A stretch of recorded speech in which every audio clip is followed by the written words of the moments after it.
चिरां जिल्लानि रुनिखाता सान्थिपुर समबाय समितिनि मुलाम्फागिरिफोरनि गोसोआव गोनो गोथो सोमजिदों। गोरिब थाखोनि सुबुंफ्रा सोरखारनिफ्राय बेसेन नाङाजासे माइरं मोननानै जाबोदोंमोनब्लाबो बे बाराव मोननाय माइरंखौ प्लास्टिकनि होनना सन्देह खालामदों आरो जानो गिनाय मोन्दों। मानोना माइरंआ गुबुन रोखोमनि आरो दैयाव माखासे गोजावो। बेखौ खौरां मोननानै आसाम प्रदेश कंग्रेस कमिटि एपिसिसिनि सिनियर स्पक्सपार्सन गर्जन मुसाहारिजों लोगोसे चिरां जिल्ला एपिसिसिनि आफादगिरि आरो बिटिसि ट्राइबेल सेलनि इनचार्ज जसेफ बसुमतारी मोनहा चिरां जिल्ला सान्थिपुर ओनसोलनि साम' दैसा ओनसोलाव सुलाद लाफैनानै बेबादि बुंदों। जासिगोरदों आंजों दङ चिरां जिल्ला डिस्ट्रिक्ट कंग्रेसनि प्रेसिडेन्ट आरो लोगोसे दङ बिटिआर ट्राइबेल सेलनि इनचार्ज फोदै जसेफ बसुमतारी दङ। दा बावहाय फैनायनि खारना बेनो बे ओनसोलावहाय जोंनो दहाय फुंनिफ्रायनो फन हरनानै बुंबाय थादों जे सारमोन नोंथांमोनहा बे ओनसोला साम' दैसा होनो बेखौ, बे ओनसोला जाहैबाय 14 चिरां दुवार बिथां रन्जित बसुमतारीनिनो एलेखा बियो। दा बावहाय जोङो फैनानै रायजो राजाफ्रा बुंसोलायदों जे बे माइरङा गावसोर मोनबाय थाग्रा गावसोर जाबाय थाग्रा बायदि माइरं नङा। आंबो नायबाय दैयावबो सोमनानै नायबाय, माने माइरं मोजाङा गोदोयो आरो बे प्लास्टिक बायदि माइरङा गोजावो। दा बिथांमोना खोब कनफिउज जादों। सम सम माने बेबायदिबो जाबाय थादोंलै बोथोराबो एसे गिदों ना बिजेपि सरकारा जोंनि बेबायदि प्लास्टिक माइरं जाहोनानै बुथारजोबसिगोन नामा बे गरिब गुन्द्राखौलाय।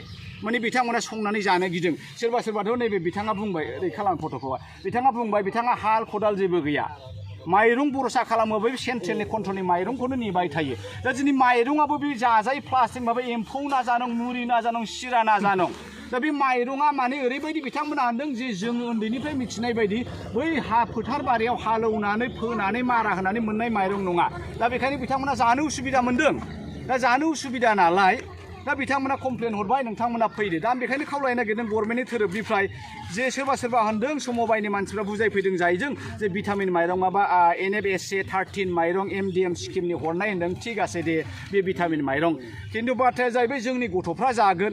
दा बे गथ'फोर जागोन माइरंखौ बे पेरेन्टसफ्रा गार्जेनफ्रा अबगथ नङाबा मिथियाब्ला गथ'फोरनो जों बोरै जाहोनो।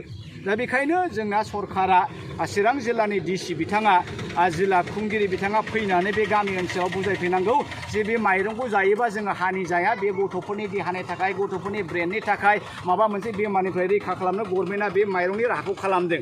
दा बेखौ बुजायफैनांगोन। फारसेथिं रायजो राजा नोंथांमोननिसिम खावलायनायाबो बेनो, ओरैनोबो जों गोदो गोदायनिफ्रायनो गाव माइरं दैरं पद्धति खालामनानै जाग्राखा। बेखायनो फ्रि मोन्दों होननानै एखेबारेनो संग्रायाव लायाबालानो सान्द्रिजों सालियाबालानो जावाबालानो नायाबालानो दानि जुगाव थिग गैया। बिजेपि सरकारा ओरैनोबा गोदाव सोरावखा। दा माइरंफोरखौ मोन्दों होननानै जायोबा जाला जागोन। बेबायदिनो नायनांगोन प्लास्टिक माइरं मारना माइरं गुबै मार। दा दिनै जों बिथांमोना जानो गिदों, जोंबो सान्दों नंमारगौ नुबाय जोंबो जे बे माइरंखौ जोङो मिथिनाय बायदि आसु माइरं, माइसालि माइरं, माइसा माइरं, जोसा माइरं, माइब्रा माइरं बेबायदि माइरङा नङा बियो। एखे माबा फेक्टरिनिफ्राय बानायनाय माइरंफोर बायदि। बेखौथ' सन्देह खालामखागोनानो। दा बेखायनो रायजो राजाफोरनिसिमबो खावलायनाय नोंथांमोनहा एसे आन्दाज खालाम। दानि जुगाव बे बिजेपि सरकारा मा खालामो मा खालामा एखे थगाय थसि। नों जे जायगायाव नोङो मालाबाबो फ्रि जाफेरखायाखै, जोङो लुबैखायाबो रायजो राजानो फ्रि माइरं होबाय, नै प्लास्टिकनि माइरं होबा जागोन नामा? बेथ' जायाना। दा बेखायनो जोङो एसे सन्देहआव थादों। नै माजों सालायगोन माजों सालाया गभर्नमेन्टखौबो बे बिजेपि सरकारा माबा पेट्रलनि दाम, डिजेलनि दाम, थाव संख्रि फानलु गासैनि दामखौ बृद्धि खालामजोब्बाय। बेफोरनिफ्राय सन्देह जथेस्थ' रायजो राजाया दङ जे बे सरकारा सालायनो रोंला। बेखायनो सालायनो थाखाय मा खालामगोन मा खालामा, माबा भिटामिन माइरंनो मा माइरंनो प्लास्टिक माइरंखौबो खालामनो हागौ। रायजो राजाफ्रा गिनानै बे बिजेपिनि राननाय माइरंखौ जानो बादों आरो मा। बेखौ आफार आसामावबो रायजो राजाफ्रा कमप्लेन होखादों जे जोंनो प्लास्टिक माइरं होदों, जों जाग्रा जों आबाद खालामनानै मोनग्रा माइरं बायदि नङा होननानै बुंदों। दा बे रायजो राजाफ्रा मिथिखागौ उन्दैनिफ्रायनो गोरलैनिफ्रायनो गोदो गोदाय पुर्ब पुरुषनिफ्रायनो माइरं जों जाग्रा गम बारा जाया। जों माइरङानो जोंनि स्टेबल खायद, आवार स्टेबल फुड। दा बेखायनो रायजो राजाफ्रा जेखौ मिथिगौ बेफोरबायदि माइरंखौ हो। मा गोदाव सोराव माइरंखौ होलाबायनांगौफोरा जथेस्थ' दुखु मोनबाय। बिथांमोना संनानै जायाखै, मा जागोन दा मोनायाव बे प्लास्टिक माइरं जाबाबा मा जागोन? प्लास्टिकखौ जाबाथ' थैयो होननानै मिथिगौ। दा बेखायनो रायजो राजाफ्रा ओंखाम गैया दै गैया नै रसा नांगासिनो दङ। बेसाबा খুব दुखु। কি অসুবিধা হৈছে? অসুবিধা মানে ছাৰ এইটো চাউলটো চবে কয় প্লাষ্টিক পেটৰ বেমাৰ হ'ব বুলি কৈছে মানুহে। মই ৰাতিপুৱা আমাৰ সমবায়ৰ ছেক্ৰেটাৰীক সুধিছিলোঁ। আমাৰ সমবায়ৰ ছেক্ৰেটাৰী মহোদয়ে কৈছিল এইটো ষ্টুডেণ্টবিলাকৰ কাৰণে অনা হৈছিল। গতিকে কিবা কাৰণত হয়তো আপোনাৰ তাতে গৈছে, কিন্তু যদি প্লাষ্টিকেৰে চাউল আপোনাৰ তাতে গৈছিল তেতিয়াহ'লে আপুনি ঘূৰাই দিয়ক, বেলেগ চাউল লৈ যাওক। আমাৰ সমবায়ৰ ছেক্ৰেটাৰী মহোদয়ে তেনেকৈ কৈছে। কিমান এইটো কিমান ভিটামিন বোলে, এইটো ভিটামিন বুলিহে কৈছে ছাৰে।